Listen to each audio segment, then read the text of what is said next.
Hello and welcome to another vlog from Ginger on Travelling Coffee Cup. Today's vlog is about the disaster that I think pretty much ended Pan Am's long and storied history.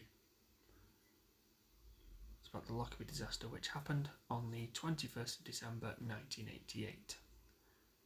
Now, this disaster involved another Boeing 747. The name of this one was Clipper Made of the Sea. Now, the reason the Boeing 747 came into existence was pretty much down to Pan Am.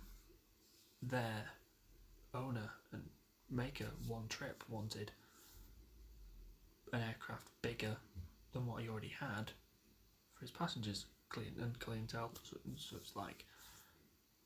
And he said to Boeing, could you make a bigger plane? Boeing went away and went, we'll build this.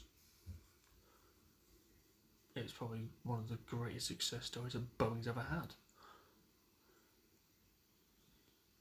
And Clipper Made of the Seas was the 15th Boeing 747 ever built.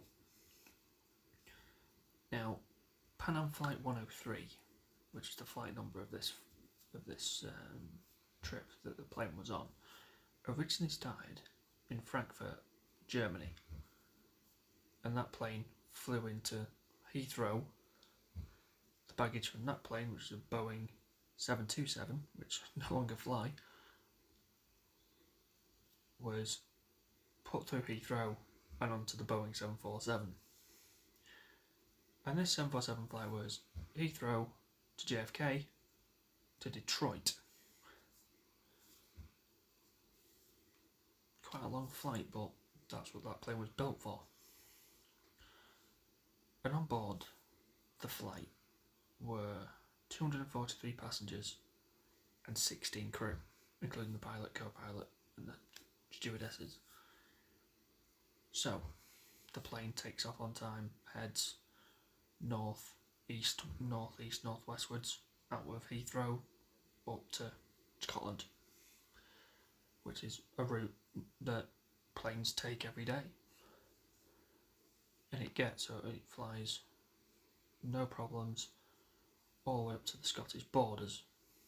And at around 1901, 1902, just as they're about to get clearance to go over the Atlantic, all communication is lost. The air traffic controllers talk to them, they get nothing back. Something's gone horribly wrong. Now, of course, when something as big as a 747 falls out of the sky, you're gonna know about it. And I think we've all seen the picture of the side of the fuselage in a field outside of Lockerbie, and houses ablaze and police and fire brigade all over the place. Now, a Boeing 747 doesn't just fall out of the sky. As I said in the BA Flight 9 video, it can cruise a very long distance before coming down. And surely if there was a problem with the plane, they'd have told air traffic control. But that's the point. They were never told there was anything wrong. Air traffic control, as far as they knew, it was at 31,000 feet, climbing, it's fine. But they lost contact.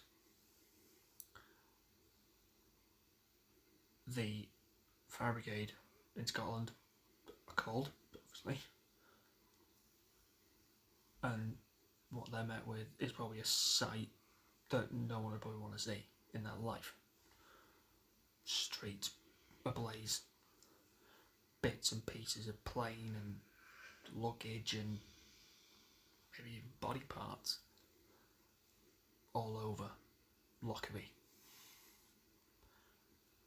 So now you've got a downed 747, no survivors, so all 243 passengers, 16 crew dead,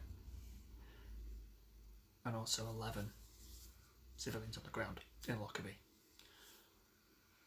Now on the plane, there was 190 Americans, 43 British or UK citizens, and 19 other nationalities. So you've got the Americans involved because it's an American plane and there's American citizens involved. The NTSB are red on these kind of things. You've also got the British involved. The NTSB will find out what's wrong with this and they'll figure it out. But you've got to remember, it's just pieces just strewn everywhere. So you have to basically do crawling to find all these things, to find all these bits of wreckage and stuff. They find the cockpit voice recorder and the flight data recorder within 24 hours of it coming out of the sky. Now, the reason they found the cockpit voice recorder and the flight data recorder so quick, undamaged, well, damaged but not ruined, was they were placed at the back of the plane. The cockpit's obviously at the front. When the bomb's gone off, the front end has been torn off like a can. So that's gone.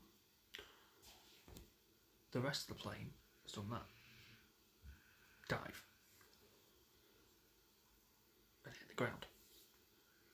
But broken up as it's falling. Now, one picture I've seen, which I'm going to put up now, is of the impact that part of the plane's had with the ground. And it's literally just done a massive trench straight through the middle of this row of houses. The one part of the plane they never been able to find was the wings. Now what's happened there is they've hit the ground, just exploded, destroyed 3 houses and set ablaze to a few more. But amazingly, the cockpit voice recorders were found intact. And on the cockpit voice recorder they hear a loud bang. So right away, they know it's a bomb. It's a bomb. But how do you get a bomb on a plane? Well, 2 weeks prior to the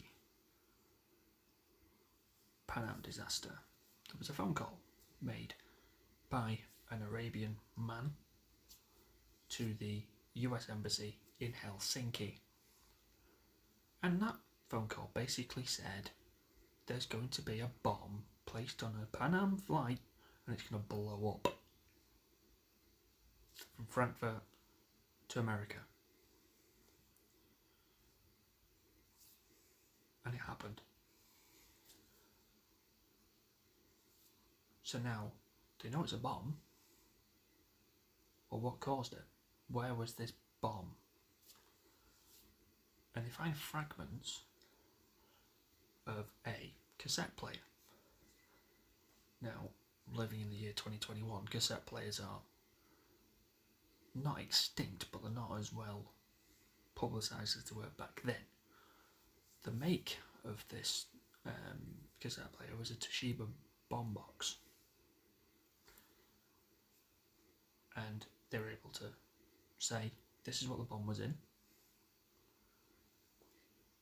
And the bomb was made of Semtex, which doesn't smell of anything. So now you've got what caused it, you've got the ingredient that caused the bomb. Well, if there's a bomb on a plane, there'll be a bomber. And this is where I think the biggest issue of the Lockerbie disaster happened. Because investigators said, right, okay, we've done all the investigating. We know these people were from Libya. Now, at the time, the Libyan leader, Colonel Gaddafi, said, you're not extraditing 2 of my citizens for an arrest. It's not happening. And this was back in 1988. Strangely enough, in 1998, Colonel Gaddafi changed his mind. And he agreed to extradite the 2 suspects. the one we all know is al-Megrahi, because he's the one that was convicted of perpetrating mass murder. He was the one that was said, planted the bomb on that plane, didn't get on board, it blew the plane up, it killed everyone on board. He's guilty. The second Libyan man was acquitted. And Colonel Gaddafi and the Libyan government decided to pay the families of people who were lost during the Lockerbie disaster damages. Really? 10 years after you've done it? So between 10 and 13 years after you committed the atrocity, we're going to pay damages. Sure you would have done that back in the day. Now, here's where it gets a little bit interesting. The atrocity happened in Scotland. It involved the Americans. Now, the trial took place in Holland, in The Hague. Mr. al-Megrahi was found guilty, and he was sentenced to around 20, later extended to 27 years in prison, behind bars for what he did. What happened next to al-Megrahi is probably irritated the US just a little. Now, in 2009, al-Megrahi was diagnosed with terminal cancer. The UK/Scottish government said to Libya, right, you want al-Megrahi back? Let's do an exchange. There's no exchange. Initially, al-Megrahi wasn't even considered. Wasn't even mentioned. But the Libyan government went, no. We want him. We want al-Megrahi back. And the British government accepted this. And al-Megrahi was flown back to Libya from Scotland, a decision the US disagreed with. Now, it later came out, because Jack Straw apparently said this, that BP's business dealings in Libya had a mitigating factor in that decision. You're putting an oil company in front of justice for all those people who died. Really? I don't make the rules, I don't make the law. It's just the way it is. And not too long after, al-Megrahi died because of the terminal cancer. But what happened to Pan Am? We know what happened to the perpetrator. And the Libyan government paid damages. But what happened to Pan Am? Well, the Lockerbie disaster was the final.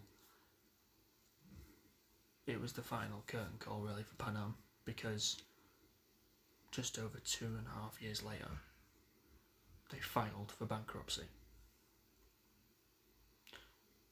Delta, the airline that is still flying in the US, bought Pan Am for around $1.4 billion.